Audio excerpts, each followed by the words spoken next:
Ku Lwokubiri lwa wiiki eno Bukedde TV yakulaziya akanyolagano wakati wa Kigala Kayefu Joseph ne Maureen Mutawe abafuna obutakkaanya nga wayita olunaku lumu kye bajje bagatibwe mu bufumbo obutukuvu mu kanisa ya Cross Point International esangibwa e Kawempe. Mutawe yadduka Kayefu nga abatuuze bakisa ku boolugalo lw'omukazi okumpaaza ate nga bamaze okulya ku musajja ebintu bye. Tetumanyi kiriwo naye nga mwami Kayefu yasasudde mukyala we bulungi nnyo era ne bakuba ebirayiro. Ebyo nga tebinabaawo bagatibwa mu bufumbo obutukuvu nga 26 omwezi oguwedde wakati mu ssanyu n'enduulu. Bagatibwa Musumba Kyemongezi Charles era nga yabasabidde bafune omukisa ogw'okutambuza obufumbo bwabwe. Babeere ekyokulabirako mu basajja n'abakazi olinnya lya Yesu Mukama obufumbo bwabwe bukwese ekitiibwa emirembe n'emirembe.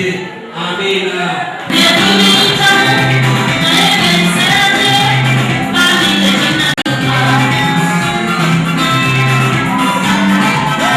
Oluvaalo okugatibwa bafulumye mu kanisa nga bekuba ebituli bya laabo wakati mu kuyisa ebivulu mu bitundu by'e Kawempe.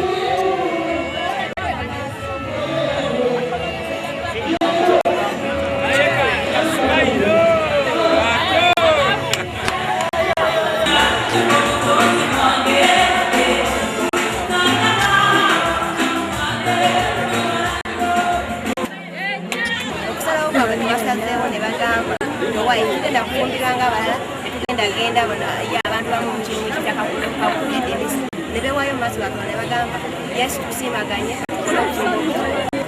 yamu ajja mukolerera kirungi nnyo Mukama mwagala nnyo omwagala asebu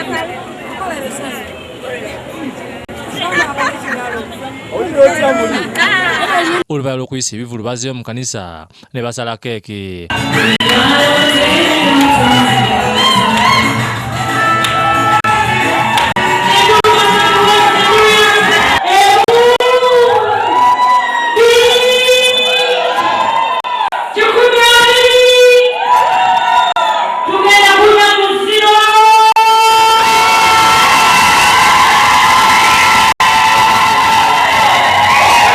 Katemba yeyolese mu kweriisa. Kayefu eyasabye ekituli kya keeki era olwaweddeo ne bamwongera ekituli ekirala. Yonna n'emusaabaana emimwa.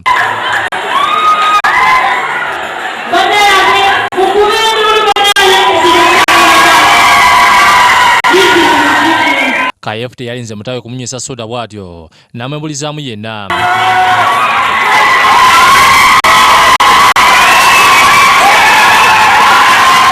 Oluvaalo lwa Mutawe okulisa Kayefu naye yamusitudde n'amuliisa n'okumunywesa wakati mu ssanyu ng'abantu bakuba enduulu. Abantu baasanyuse olw'aba Kigala bano okufumbiriganwa. Kituwadde okusoomozebwa challenge nene egyo gye tuli eri abavubuka bonna abatannawasa batannafumbirwa kubanga Kayesu awulira naye tasobola kwogera bulungi.